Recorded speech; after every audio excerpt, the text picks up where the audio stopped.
Бәріне сәлем, қалдарыңыз қалай? Бүгін біз сіздермен үй жағдайында қос иек, яғни второй подбородоктан қалай құтылуға болатынын техникасын үйрететін боламын. Егер де сізге қызық болса, осындай тағы да басқа пайдалы ақпараттар алғыңыз келсе, ең алдымен менің каналыма тіркеле кетіңіз және де лайк басып кетуді ұмытпаңыз. Сол кезде сіз менің жаңадан бөліскен видеоларымды өткізіп алмайсыз. Ал егер де маған деген сұрақтарыңыз болса, комментарий бөлігіне жаза кетіңіз, міндетті түрде жауап алатын боласыз. Ал видеоны соңына дейін қарайтын болсаңыздар, арасында сіздермен пайдалы лайфхактармен бөлісіп отырамын. Енді жаттығуға жасауға кірісейік. Қос иектен құтылуға арналған жаттығу, яғни второй подбородоктан құтылуға арналған жаттығу барлық жас мөлшеріне бола береді, яғни жас кәрі деп бөлінбейді. Осы жаттығуды күнде жасау арқылы сіз осылай жиналатын жаңағы қатпардан, яғни складкадан құтылатын боласыз.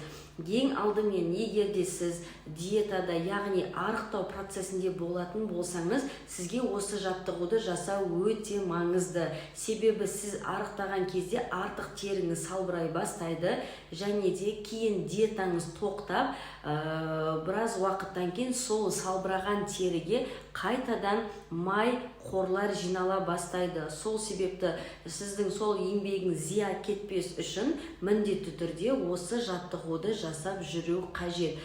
Денсаулыққа арналған жаңағы фитнес тренировкадан басқа бетке де міндетті түрде массаж жасап отыру. Қос иекті кетіруге арналған жаттығудың жасалу жолы өте оңай және де сіздер оны жасауға қиналмайсыздар.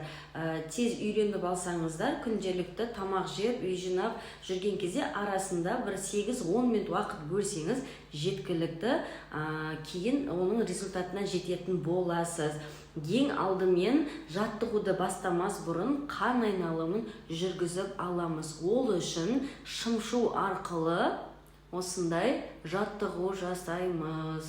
Осылай әр жерден шымшу арқылы кожаңыз, яғни теріңіз сезу керек, бірақ қатты баспаңыз, көгеріп қалмасын. Осылай 15-20 рет, уақытыңыз болса 30 реттен жасап отырсаңыз болады. Ал енді жаттығуға кірісейік. Ең алдымен осылай қолымызды қойып аламыз, айқастырып, және біздің ең қажет салбыраған терімізді кетіру үшін қатты мойнымызды созып, ішке қарай тартамыз. Осылай тарту арқылы осылай жартылай дөңгелектің суретін саламыз.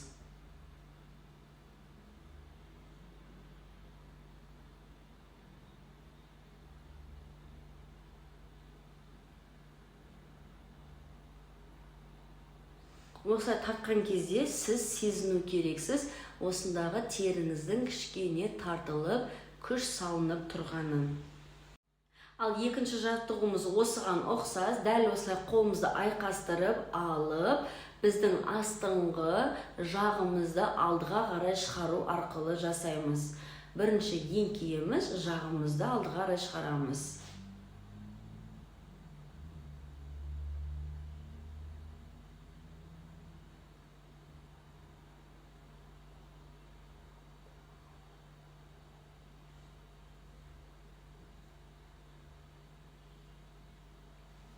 Дәл осылай жасаған кезде сіз сезіне бастайсыз, осы жағыңыздың астындағы тері жұмыс жасап тартылып жатқанын. Егер сіз теріңіздің тартылып жатқанын сезбесеңіз, яғни сіз жаттығуды дұрыс жасамадыңыз, видеоны кішкене анығырақ тыңдаңыз. Ал келесі жаттығуымыздың жасалу жолы тоже өте оңай. Осылай 10 реттен қайталаңыз. Яғни тіліңізді оңға, солға тез арада лақтырып отырасыз. Сол кезде жақтың астындағы терінің созылып жұмыс жасап жатқанын сезінесіз.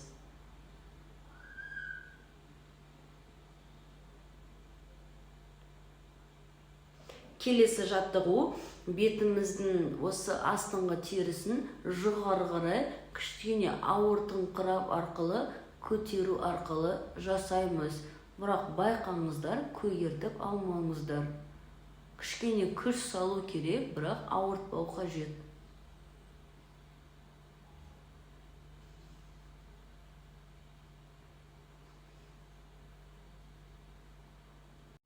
Келесі жаттығу алдыңғы жаттығуға ұқсас болады, бірақ ол қан айналымындағы жаттығу жай ғана шымшу болса, бұл жаттығу жақтың астындағы теріні шымшып отырып сыртқа қарай тартасыз.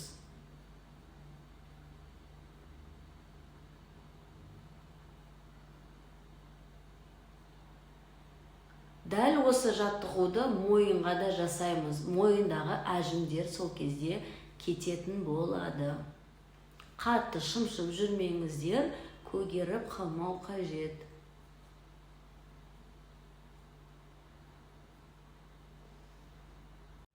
Ал келесі жаттығу саусақтарыңызбен жақтың ортасынан құлаққа қарай басу арқылы кожаны, яғни теріні тартамыз.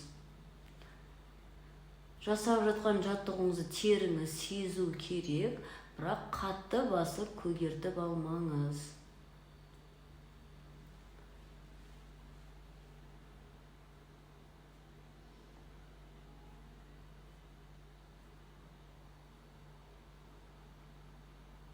Ал келесісі алақаныңызды әбден қыздырып алып, қызған алақанмен осылай сыртқа қарай теріңізді тартамыз. Құлақтың артына тартуымыз қажет.